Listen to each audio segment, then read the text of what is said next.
how do you prepare for competitions? That's been a bit of a trial and error for me over the years.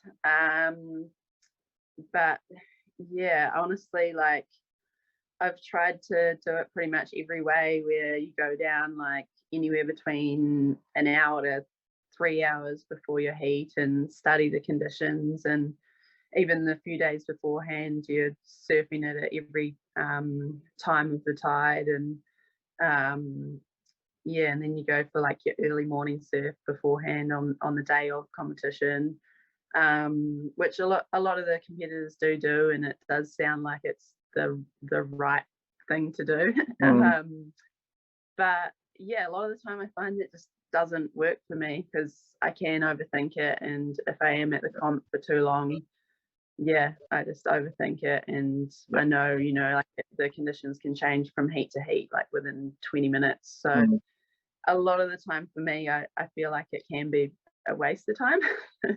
yeah. um, and yeah, most of my results looking over the years has definitely come from, yeah, when I've felt the most relaxed and having the most fun. So Yeah. for me, yeah, sitting there and being fully focused and studying it, that's Mm, not fun for me. So yeah. yeah, everyone's different, but Yeah. that works for me. Yeah. No, that totally makes sense. I mean, if you're sitting there watching the surf and around that sort of pressure cooker environment, I mean, you're going to really start sort of stressing yourself out a little bit, and like you said, sort of overthinking. And once you get into that track, it's going to be super hard to get back into that sort of relaxed sort of state of mind. Yeah, and that was like such a battle growing up as well. Like I either had my parents or a coach like telling me that's what I should be doing. Yeah. And yeah, just finally realized that it doesn't work for everyone. Mm, But yeah, I guess that's why a lot of people do have coaches now as well. Like some of their coaches do sit there all day long, and then you see the athlete just show up like half an hour before or whatever, and yeah. they say you do this and this, and yeah, you pretty much just have to surf. Interesting. Still on preparations for comps. I mean, as a professional athlete and a surfer, you travel a lot. So how do you kind of prepare if you're going from New Zealand to Australia, Australia to South Africa to Indonesia? I mean, there's so much flying and a little bit of downtime, but how do you kind of keep like I don't know, how to keep the body going? How do you keep sort of the mind sort of focused as well, with all that going on? Yeah, I don't know. I guess I've been doing it for so long now. I'm like used to it.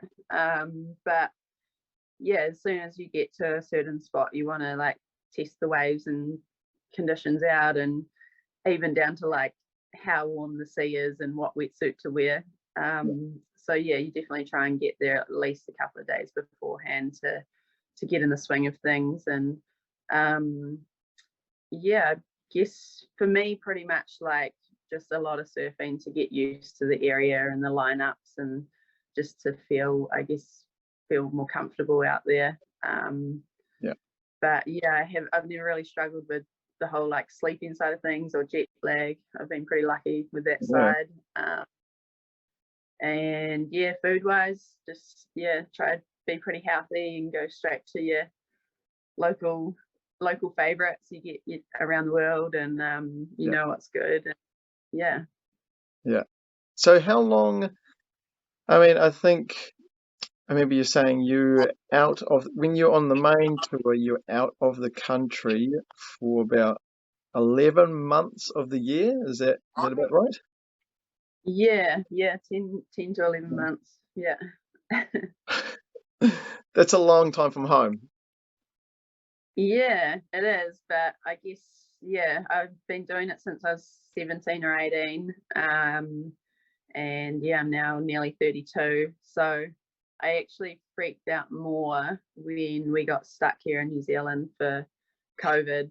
Um, yeah, I was like, wow, I'm going to be home for over like less than a week. What am I going to do? So, yeah, So that was actually, yeah, like more scary for me doing that than the other way around. interesting. Um, Yeah,